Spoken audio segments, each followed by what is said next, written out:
اعوذ باللہ من الشیطان الرجیم بسم اللہ الرحمن الرحیم گورمنٹ یو پی ایس ادی پورہ پتی کلسٹر گنم پورہ zone Langate subject social science book second political life social and political life class seventh.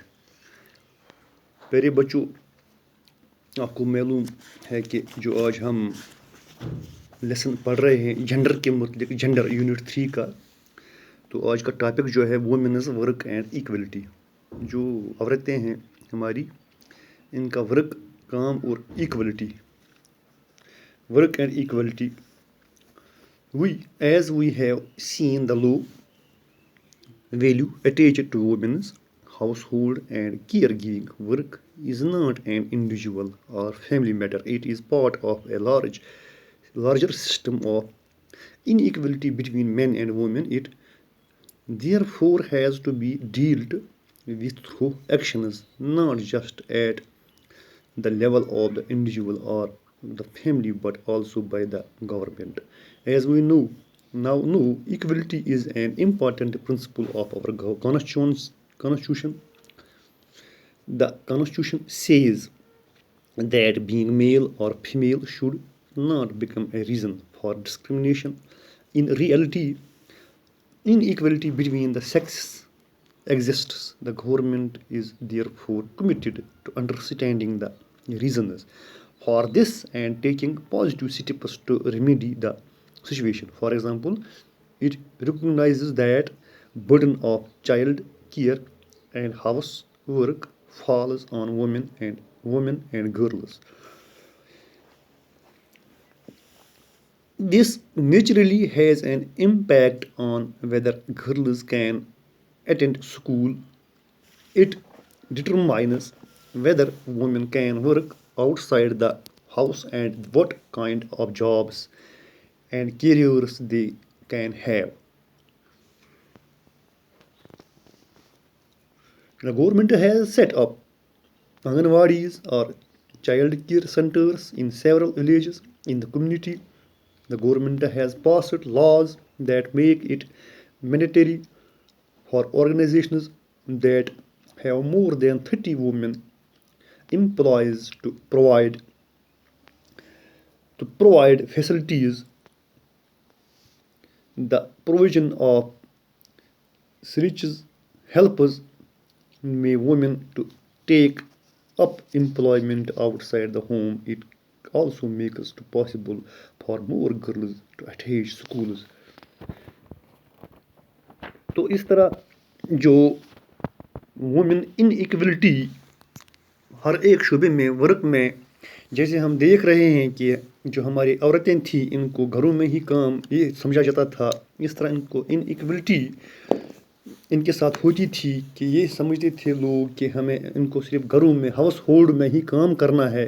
یہ ان کو برڈن ہوتا تھا، ایکسٹرا برڈن، کہ ان کو صرف گھروں میں کام دن بھر کرتے رہنا ہے یا بچوں کو نظر گزر رکھنی ہے. تو گورنمنٹ جو ہماری ہے، تو اس طرح تو ہم سب جانتے ہیں کہ equality is important principle of our constitution. Equality تو جو ہمارا کانسٹیٹیوشن ہے، آئین ہے، جو آئین ہمارا بنا، تو گورنمنٹ نے اس میں یہ رکھا کہ ایکویلٹی ہونی چاہیے مین اینڈ وومنز کے درمیان، عورتوں اور مردوں کے درمیان ایکویلٹی ہونی چاہیے. تو یہ بیسک امپورٹنٹ ایک اہم ضروری پرنسپل، اصول رکھا گیا ہے ہمارے کانسٹیٹیوشن میں، ایک آئین بن گیا ہے، قانون بن گیا ہے. The constitution says that being male اور female should inequality between the sexes should not become a reason for discrimination. تو ایک باضابطہ ایک قانون ہماری کانسٹیٹیوشن میں، آئین میں کہا گیا ہے کہ قانون بن گیا ہے کہ جو میل ہوتا ہے، مرد ہوتا ہے، یا فیمیل عورتیں ہوتی ہے، تو ان کو یہ اس ریزن پر ان کو ڈسکرمنیشن نہیں ہونی چاہیے کہ یہ میل ہے اور وہ فیمیل ہے، اس پر ڈسکرمنیشن نہیں ہونی چاہیے. تو یہ ایک باضابطہ ایک قانون بنایا گیا ہے. تو گورنمنٹ نے بہت سٹیپس اٹھائے ہیں یہ برڈن ختم کرنے کے لیے. For example, it recognised that burden of children care and household جو یہ falls on womens and girls, جو یہ عورتوں پر اور لڑکیوں پر، بچیوں پر یہ ایکسٹرا برڈن ہوتا ہے کہ یہ صرف بچوں کا کیئر کریں گھر میں اور گھر کا ہی کام کریں. تو اس لیے بہت سے سٹیپس اٹھائے ہیں گورنمنٹ نے. خاص کر ان نے گورنمنٹ نے آنگن واڑیز سینٹر بنائے ہیں، جیسے آپ یہاں دیکھ رہے ہیں، تو وہاں وومنز کو اپوائنٹ کیا گیا ہے، عورتوں کو اپوائنٹ کیا گیا ہے کہ وہ بچوں کو وہاں آنگن واڑی سینٹرس میں سیورل ان کنٹری. تو اس طرح یہ ولیجوں میں یہ کام کریں، ان کو جاب دیا گیا ہے، گورنمنٹ نے جاب دیا گیا ہے ایز آنگن واڑی ورکرس. تو گورنمنٹ ہیز پاسڈ لا، اور کچھ قانون بنائے گئے ہیں اس کے that makes is mandatory for organizations that, organizations کے لیے مینیٹری ضروری بنا دیا گیا ہے کہ کم سے کم more than 30 womens employees to provide facilities. تو ان کو فیسلٹیز پرووائڈ کریں کہ عورتوں کو، کہ وہ 30% ان کے لیے جاب رکھیں. تو آپ آج کل دیکھ رہے ہیں کہ جو عورتیں ہر ایک فیلڈ میں حصہ لے رہی ہیں، تو یہ اسی قانون کی بدولت، آئین میں جو یہ قانون بنایا گیا ہے کہ عورتوں کو امپلائمنٹ آؤٹ سائڈ ہوم، تو ان کو آؤٹ سائڈ ہوم بھی امپلائمنٹ دی جائے. It also makes possible for more girls and attend schools. تو یہ اس طرح پاسبل ہو رہا ہے کہ مور گرلز جو ہے، جو زیادہ سے زیادہ بچے ہیں وہ سکول آ سکے. اس سے پہلے یہ سکول نہیں آ سکتی تھی، اسی وجہ سے کہ یہ سمجھا جاتا تھا کہ ان کو گھروں میں ہی کام کرنا ہے، یا بچوں کی حفاظت کرنی ہے، یا کھانا پکانا ہے.